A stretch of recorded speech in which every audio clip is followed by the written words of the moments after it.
Hello everyone, welcome to the Age Group Triathlon Podcast. My name is Simon Olney, I'm a professional triathlon coach, and in this week's episode I'm going to be looking at how to help you panic train for a triathlon.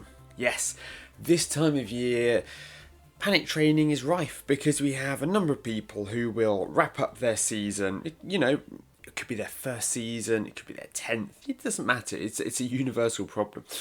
They finish up their season in sort of September, maybe October. Think, right, I need to take some time off. I have been training really hard, I've been in all these races, and I need to put my feet up. I need some well-earned rest. And you do. It's very important to take a break at the end of the season. But the issue is that this break goes from being a couple of weeks to a couple of months to sort of 6 months with not an enormous amount of training going on during that time. At least not in a structured fashion. They may be doing, what they feel like on days that they want to, training 2 or 3 times a week, going out for a 5k run. Normally very little swimming because not many triathletes are sort of that motivated to get down the pool, but they might go and ride their bike, might go for a run. Think, I'll get back into training, And then you get to this time of year where the sun comes out, it's warm, the lakes are open, and they go, right, here we go, like this is it, a bit of fair weather cyclist maybe, finally can head out on the bike, start thinking about swimming again ahead of the season. And then they start training and they think, ooh, I'm getting a lot more tired than I thought I would. Like I struggled through that run. And my 70.3 or my race, it's only about 3 months away. And this sense of panic starts to set in, where they start to ask themselves, oh God, am I even going to be able to do it? I've got like so much ground to catch up on. Now, if you want to look for the cause of of these problems, the best place to start is normally by looking in the mirror. Of course, there are, circumstances where, somebody's health may be an issue. Somebody may have just had other sort of more important things going on in their life, but a lot of the times what happens is people have this sense of complacency that comes over them because they did the distance last year and they entered again for this year coming, because they thought it'd be great, but they get round to training in sort of this period where training outside becomes really motivating and interesting again, and they realise they're a long way off of where they thought they were. So in this episode, I'm going to help you to understand how to change your training, what you should be doing if you find yourself in this position. Again, sometimes if somebody, for instance, has an injury or something, it may not be your fault. You're just trying to make the best of the situation. Now, the saying goes that it's never too late to panic. But we really need to avoid panicking in this position, okay? It's very understandable that somebody starts to, that there's this level of dread of this, oh my God, how am I going to get ready for this race? This phenomenon is very common in people who have already completed the distance before and they get a bit cocky, they think they don't need to put in the training, and then they come around to, they start to pick their training up properly. They didn't realise just how much time had elapsed over the winter or just how fit and sort of deconditioned they had become. But if you panic, you start making stupid choices, and the same is true in any walk of life, very broadly speaking. And you need to avoid, a number of mistakes that can be made when you are sort of in this state of panic, because you'll have an idea of what it is that you feel you need to be doing, that you maybe think that you're still really fit and be going, oh, what are the sessions that I did previously? But we need to take a step back and we need to go, okay, well, what is it that we really need to be able to cross this finish line with a smile on our face? And that, for me, is the goal of this episode. You need to wave goodbye to the concept of a PB, okay? It's gone. If your race is about 3 months out and you're feeling really unfit, okay, you need to get away from the idea of chasing a PB or trying to get back to where you were, okay? What I want you to go out and I want you to finish that race with a smile on your face rather than having to walk sections of the run, feeling really bedraggled, nauseous, and just sort of feeling really awful, because this is how people fall out of the sport. So the main goal of this episode is to help somebody who is worried that they're not as fit as they thought they would be to still cross the finish line with a big smile across their face. And for the purposes of this episode, I'm going to be discussing somebody training for a 70.3 triathlon. Now, there are a few reasons for this. Firstly, if somebody's entered into an Ironman, then this is something that is very hard to get too complacent about. You know, it is an Ironman at the end of the day. It doesn't matter sort of how fit you are, but heading out there and racing for, an average of 12 hours or so, like that is intimidating, and not many people find themselves getting really blasé about their chances at an Ironman. But lots of people who've completed a 70.3, or lots of people who've completed an Ironman and have entered a 70.3, this is the distance where people are most likely to get very complacent with their training. Oh, it's just a half, or oh, I've done it before, I'll start training next week. I need to buy my cat, a new outfit really, so I won't be able to fit my long ride in. But it's all right because I catch up. It's this kind of mindset can come over us. Now, one person's 70.3 is another person's Olympic triathlon. Plenty of people will complete both in around about the 4-hour mark. So I'm going to focus on 70.3 because this is the distance that most people get the most complacent about. It's the distance where you still have a fair mountain to climb. Most athletes getting ready for an Olympic, which will take them around about 3 hours, broadly speaking, they can pull that out the bag in 2 to 3 months, whereas a 70.3, where you might be out there for closer to 6, is a different beast. So I will be referencing the distances of the 70.3 here, but again, feel free to just interject these in your mind with the distance of the races that you're training for. Now, my number one tip for you is not to train like you did when you were fit. Now, for most people, not everyone, most people, they will have, a background in endurance sport, running, cycling, swimming, cross-country skiing. It could be anything, but they will have some form of aerobic fitness when they start training for a triathlon. Now, I didn't. I was one of the people who came into the sport with no experience in either. I just fancied having a crack at a triathlon. But a lot of people, they will have spent years, they may have built up from 5k to 10k to a half marathon to a full marathon, and then from that full marathon they may have moved into triathlon, onto sort of half distance. And ahead of that first middle distance race that you do, most people, they're going to have 2, maybe 3 years of consistent training behind them in most cases. Again, not always, but that is, most people, they'll do some shorter races, and they'll think, okay, right, now I feel that I can take on something with a bit more teeth, such as the half distance. And then they take months away from this training, and they get back into their training, and they go, right, what are the sessions that I used to do? What were my go-to sessions? And this is a problem, because you can't train like you're fit. This is a reference to both the volume of training and the intensity of training that you're doing. There can be a, very much so, I suffer with this myself quite badly at points actually. This part of us that wants to prove that we've still got it. A part of us that is ego-driven, who goes, oh well, I used to be able to run this loop in this time. Or I used to be able to put down this kind of pace in an interval session, or this kind of power. And I'm going to head out there and I'm going to try and get close to that. Now, what happens if you try to train with this volume or this intensity, or try to compare your times and your power output to where you were when you were really, really quite fit? Is that okay? You might be able to get close. If you look at a segment on Strava, and you go, oh, that's like a 2-mile loop. And the best I ever did it in was 13 minutes. Just pulling some numbers out there here. Did it in 13 minutes. And I'm going to see how close I can get to that. And you can head out there and do a max effort and come in at 13:30. Go, I was only 30 seconds off my best. That's amazing. But when you did that loop previously, chances are you were a lot fitter than you were then. And you didn't actually push super hard. So you just went out and you did that loop. It may have been, that you did it, you did an interval workout around that loop. That was just another training session.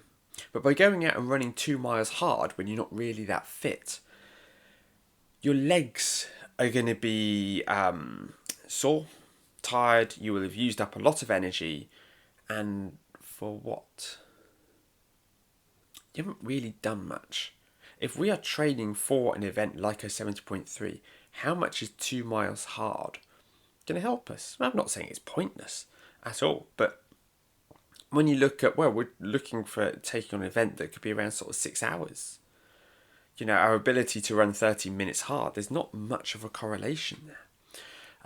Longer sessions as well, I'm going to get into sports specific, but if you have been sort of putting in some occasional rides at about an hour long at a time, and then you just over the winter on the turbo, or doing some off-road riding, whatever you've been doing over the winter, just been sort of heading out for an hour every now and then, and you go, oh gosh, like race day's coming, let's put in a 2-hour ride.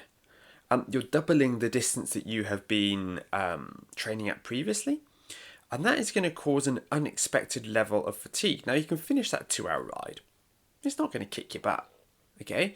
It's only 2 hours. If you've trained for a 70.3 before, then a 2-hour ride, it shouldn't be challenging.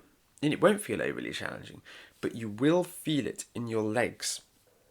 Your body will struggle with the recovery from this in the days that follow.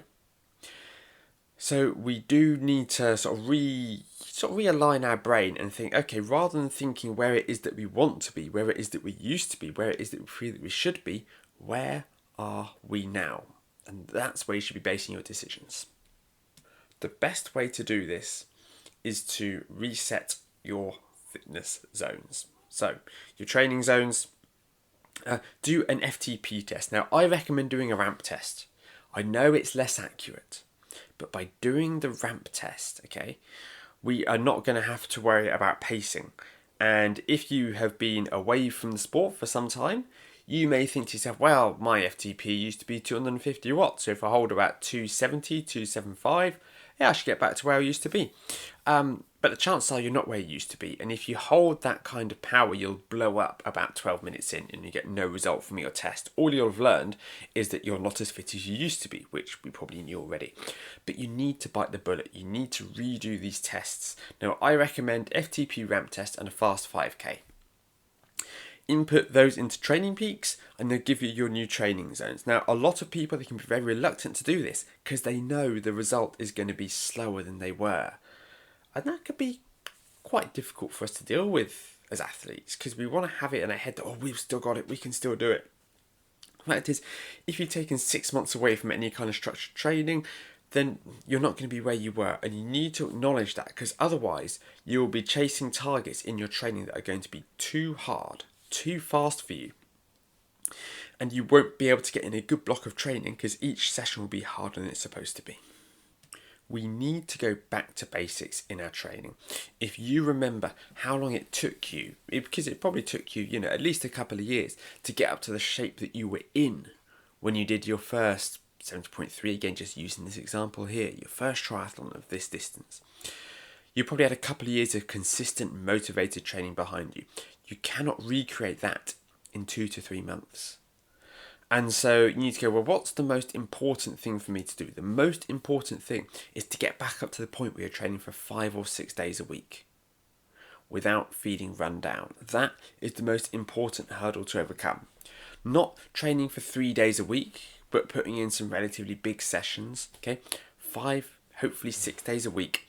Just keep showing up, okay? And really building yourself up from the ground. So it could be that you start off and you go, well, my running actually, like I've been ticking off these 5Ks in about 30, 35 minutes.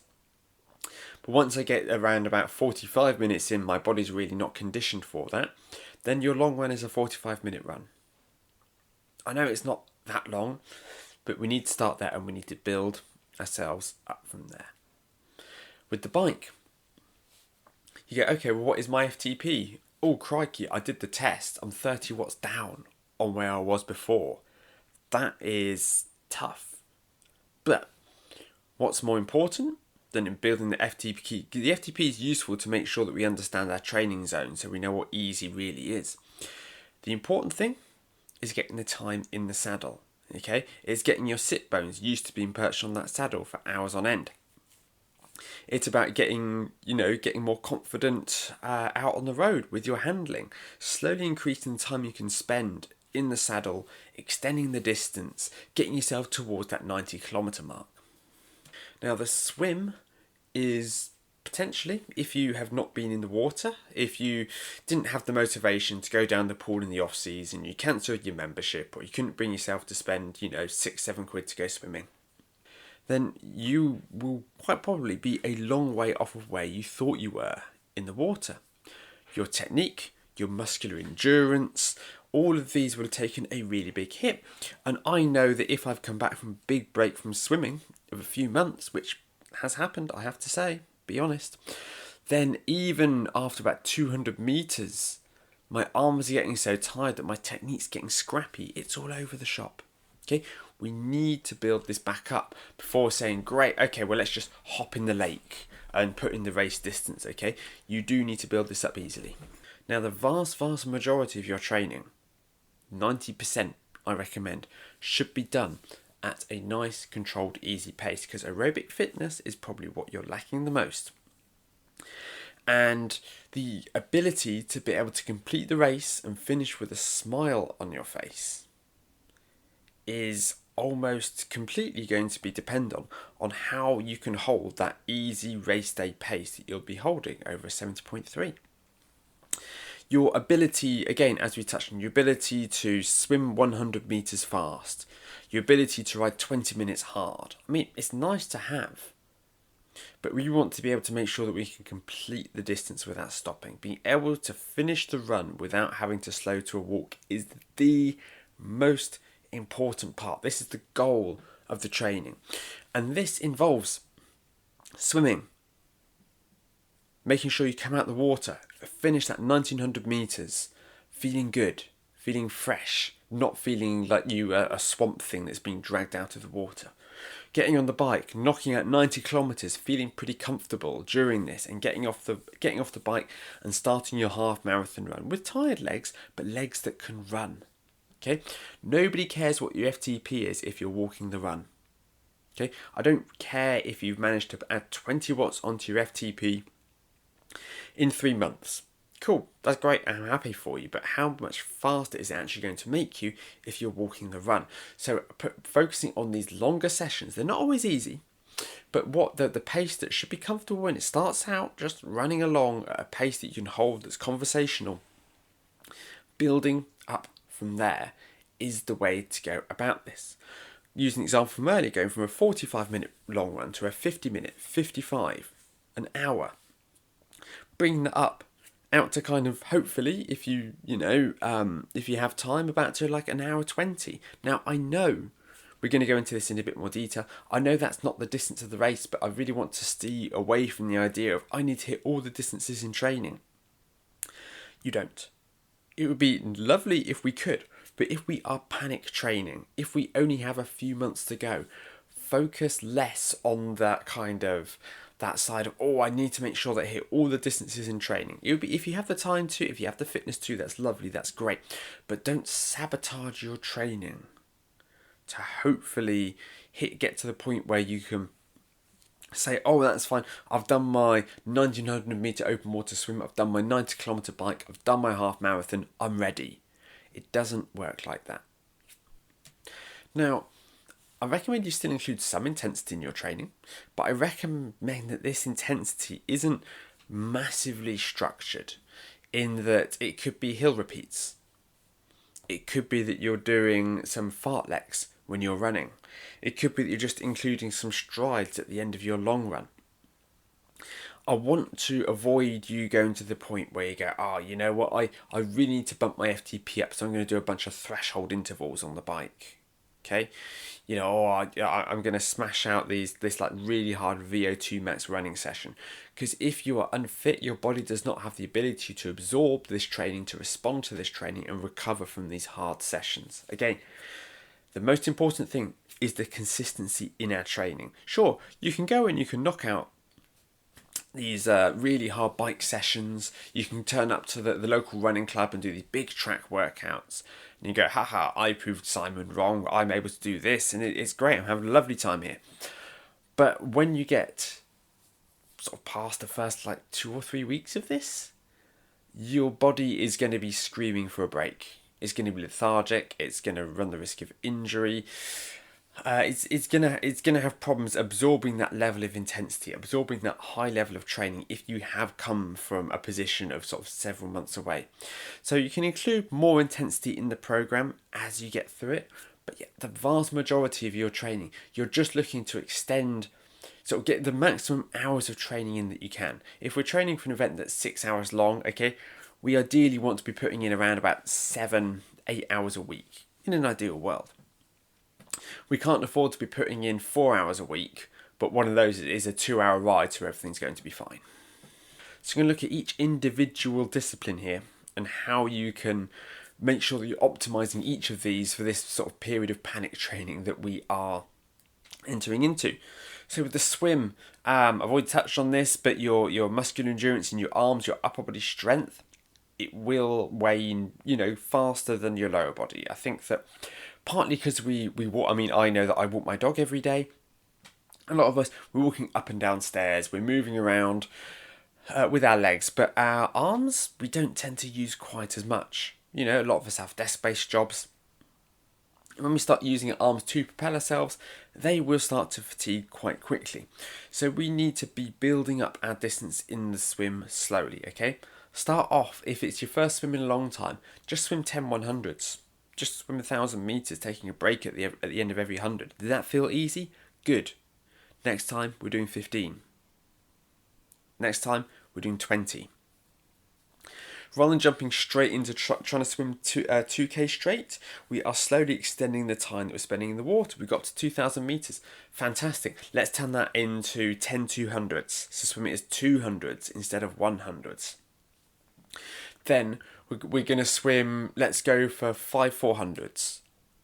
And we can really start to increase the distance slowly like this. Now, I still recommend that you include your favourite drills once a week, whether that's as part of a technique set or just include it in the warm-up, whichever is absolutely fine. But we don't want to throw ourselves at it at the swim. We don't want to get to the point where we are swimming with a really sloppy technique. Okay, take the breaks. Don't push things out too much in that first session back. Ease into things. Because we really want to avoid generating fatigue in the water, because that's our goal on a race day, is to get out of the 1900 meter swim for a 70.3 and think, yeah, I feel really good. I feel fresh. I feel good. Rather than thinking, crikey, like that took a lot out of me. So our swimming should be nice and easy. It should be steady. Now, swimming, I struggle with this. I put my hands up. I know that in the past I could hold 2 minutes per 100 really comfortably in the water. And when I was pushing, I could get closer to like 145, 140. So when I'm coming back to swimming after a break, as I am at the moment, and I finish a length and I look down, I see that I swam sort of 207, 208 for 100. It didn't feel super easy.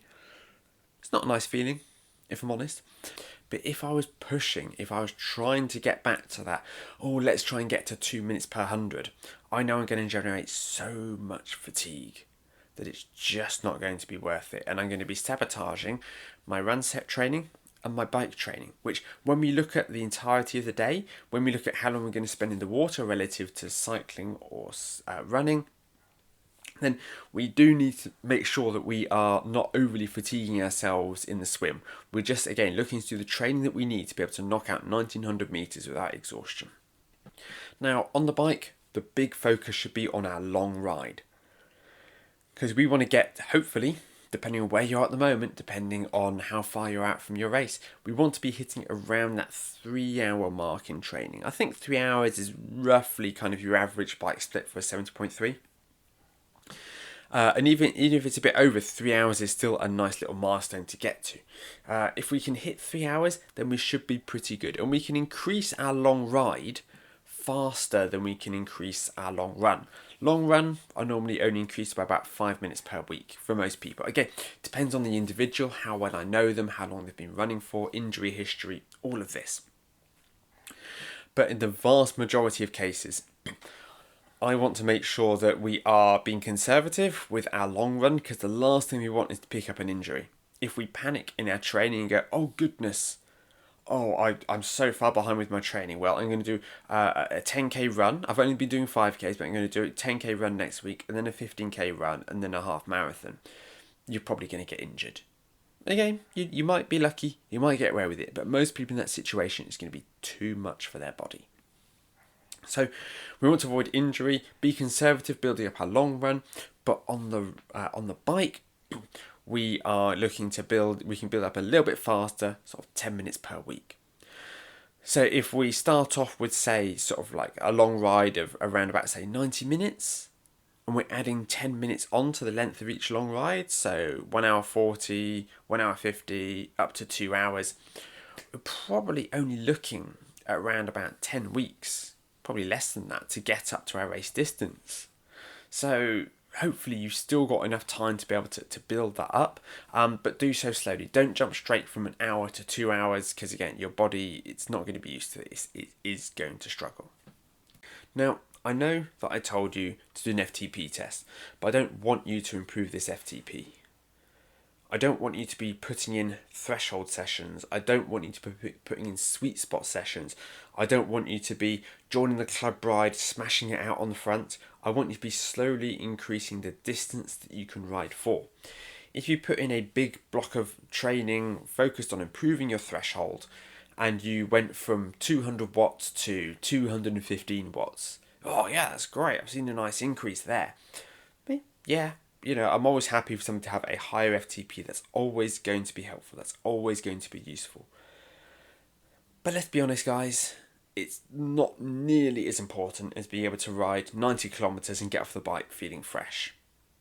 That 15 watt increase in FTP might only be worth 90 seconds, maybe, a couple of minutes if we're lucky, over the 90 kilometer bike. That's not nearly as important as getting off the bike and feeling fresh and building up that aerobic fitness, having that big engine on the bike behind you. Well, not a huge engine, but building the size of our engine is going to make an enormous difference to us. So focus less on the FTP. Don't go retesting your FTP. That builds up far too much fatigue. Okay. Instead, we're focusing on consistency, turning up to sessions again and again and again. Now you can do some hill reps if you want some intensity on the bike. If you're feeling flat, if you're feeling slow, find your local hill. Okay, and go and do some hard hill reps up here. But I'm going to steer you away from too much in the way of structured interval training if you've only got 2 or 3 months left.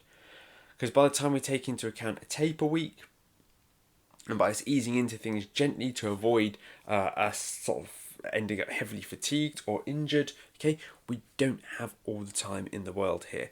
And that time is better spent on increasing the distance of your long ride, nice and gradually, rather than going, oh well, I used to love this FTP interval session, 4 times 10 minutes, that's what I need, that's what's going to get me ready for my 70.3. That's not the way to go about it. That's just a good way to run yourself into the ground. I also recommend dropping your bike off for a service if you haven't ridden it for a very long time. Now, if you are good with bikes, that's fine, you can crack on. But if it's been a long time since you've been on your bike, hydraulic brakes, tubeless tyres, lots of these technologies, they don't like sitting dormant for months on end. So if you haven't ridden your bike outside since September, I recommend you take it down to a bike shop.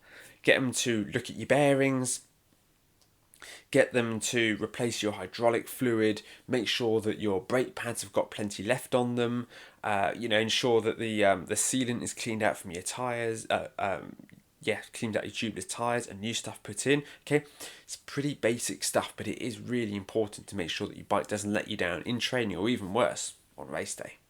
Now for the run, I've already touched on this, but we need to increase the mileage gently. I know that you used to be able to go out and you may have been used to be able to do sort of 2 hour plus long runs, no problem at all, but your body is deconditioned, your muscles are weak, your muscles are tight, your aerobic fitness has decreased if you've taken this break. And if you try to hit it with that same stimulus, you will get injured. Okay, you will have some kind of problems, niggles, tightness issues. So we need to increase our mileage gently. gently look at the kind of runs you've been doing in the last 6 months and start building from there. Don't focus on what it is that you used to be able to do. Now, if you are doing intervals, which I recommend that you include some kind of speed work, I recommend that you look at including hill reps and fartleks, as opposed to doing structured intervals on the flat. The reason for this being is that if you're running on the flat, the risk of sort of picking up muscle soreness, injuries, and that is just that much higher because of the extra load. And if you're running up a hill, that is harder, but you are placing less load on your legs. Now, when you're running downhill, heading back down to start another rep, that does take quite a toll on the legs, so do take it easy or even walk down the hill. But I recommend that when you are kicking off, if you're looking to include some intensity in your running, which you should be doing, that you are sensible and you don't get too carried away with this. And I'd say probably a run interval set, alternate run intensity with bike intensity, each week. And you can go run intensity 1 week, bike intensity another. And I also recommend picking up a new pair of runners. If you have not been running in your shoes for some time, if you, if they got you through your last race season, but you didn't buy them right at the end of the season. I mean, if you bought a new pair of shoes sort of 2 weeks out from race day to run them in and get them ready for the event, you probably don't need to. But if you spent all of last year training in the same pair of shoes, you finish your big race, don't lace up those same shoes, go out, get yourself a new pair. It will reduce the risk of injury. With regards to nutrition, we need to focus on our nutrition strategy straight away. When we are doing rides or runs over 90 minutes, we need to start practicing our fueling, practicing our nutrition. If we've only got 3 months or so until our event, we need to be using the gels that they give out on course. Let's try some. What are Ironman giving away? They're giving away Morton gels. Let's try fueling with Morton gels. Yeah, they're fine. They sit on my stomach okay. How many is it I'm going to have an hour? Well, I can have 2 Morton gels an hour, and I can have some carb mix, and I feel pretty good. And I can hold that for 3 hours with no digestive discomfort. That's great. But if this is not the case, if you don't get on with the gels on the course, you need to find an alternative. You need to get hold of new nutrition, and you need to ensure that you are focusing on this nutrition strategy, that you're not just hoping that your body will be able to absorb what it could before, because you do need to train your stomach like a muscle. You do need to find out what it is that works. And as we get older, as our digestive system changes, you may not be able to stomach what it is that you could stomach in the past. So if you come back from a multi-year break, this is especially important. You also need to pay careful attention to what it is that you're eating outside of your training. So it's really, really important if you are training within a narrow space of time that you're hitting your carbohydrate targets, you're hitting your protein targets, you're replacing the energy you've burned in training, and you're facilitating adaptation and recovery from your sessions. If you are really worried about getting fit for your event, the best thing that you can do, because there's only so much we can increase the volume of our training without risking burnout and injury, is just really make sure that your nutrition is absolutely dialed in. Make sure that you're eating good whole foods, making sure that you are getting enough fat, protein, carbohydrate. I recommend cutting out alcohol if you can get away with it in your life. Really try to focus on being healthy, giving your body the fuel that it needs to make sure it's adapting itself to the training well. This isn't a huge sacrifice to make just for the case of a few months. You can't train like this all year round, really think about everything that you eat. But if we are running on a tight schedule, it is really important that we do this. Finally, we have strength training, and I really recommend you do not skip this. If we are increasing volume in a relatively intensive fashion, if we're coming back from a break, our muscles, they're going to be weak, they're going to be tight, our tendons are going to be deconditioned. When we start building up our training, then our muscles are going to really struggle to keep up with this. By including strength training, just 1 session a week, that's all I ask. 1 session a week. Focus on your glutes, your hips, your calves, your hamstrings, different planes of movement, lateral movements, building up that glute medius, rotational movements, all of these to help us build ourselves a stronger base. This is going to really reduce the chance of us picking up an injury, and it is going to make us quantifiably faster by doing so. Don't think to yourself, oh, I haven't got time for strength training. I've only got 3 months to go. Even if it's just body weight exercises on the same day as a swim, just make sure that you're fitting it in somehow. Because if you fail to, then that's really going to hurt you. It's really going to hurt you when you are sort of getting deeper into the training and you start picking up some niggles. And same goes for stretching, obviously. Making sure you're keeping on top of your stretching, especially after the long runs, to make sure that we're reducing the chance of ourselves picking up any kind of niggles. When we make it to race day, we need to pace it slow. Say goodbye to the prospects of a PB. Unless your first race was a bit of a disaster. If you the last time you did this distance you felt really good, and you said goodbye to the prospects of a PB, just focus on enjoying the day. Pace it easy. Come out the swim feeling good. High five some children. Just enjoy the day. Don't blow a gasket and find yourself exhausted before you've even got off of the bike. Okay? The idea is here that we get ourselves back into the swing of things. We enjoy our race day. Sure, it's not going to be super fast, but we can do it with a smile on our face. We can have a bit of a joke with the volunteers. We're not putting pressure on ourselves. And then you cross that finish line, and hopefully you say to yourself, my God, I did it. I was really worried. I was starting to panic, and there are a few times when I lost the faith, but I've managed it. I did it. And you can then ask yourself, well, how is it that I can avoid finding myself in that situation in the future? And, you probably know the answer to that is to stay consistent with your training. Take a break at the end of the season. Take a week off after a big race. But just try to maintain some kind of consistency in your training year round. And try to keep that forward view. Always try to keep in mind how many weeks is it until race day? What kind of things should I be doing? So you avoid falling into the trap of thinking, oh, race day is ages away, it's months away. I can skip that session. It doesn't matter. I don't mind. I'll just suck it up. And that idea of, oh God, it's practically tomorrow. What on earth am I going to do? Hopefully this will have been helpful if you find yourself in this position of sort of having a bit of a panic, being really unprepared. You know how it is that you're able to address this, and hopefully for those of you who have been consistent, you can feel a bit smug that you don't find yourselves in this position, and you can also act as a bit of a motivator of thinking, well, you know what, I sure as hell don't want to find myself in that kind of position again. So that's a motivator for me to keep myself training hard, keep consistent, to avoid having to really cram training in and run, that increased risk of injury and burnout that comes with this sort of panic training. If you really are worried, if you really do feel that you need a little bit of help, drop me an email. It's down in the show notes. Reach out to me. We can have a bit of discussion about how it is that I can help you, get you on the straight and narrow. Make sure that you're making the most of your time. Until then, I'm going to wish you all the very best of luck with your training in the week ahead, and I hopefully see you all very soon.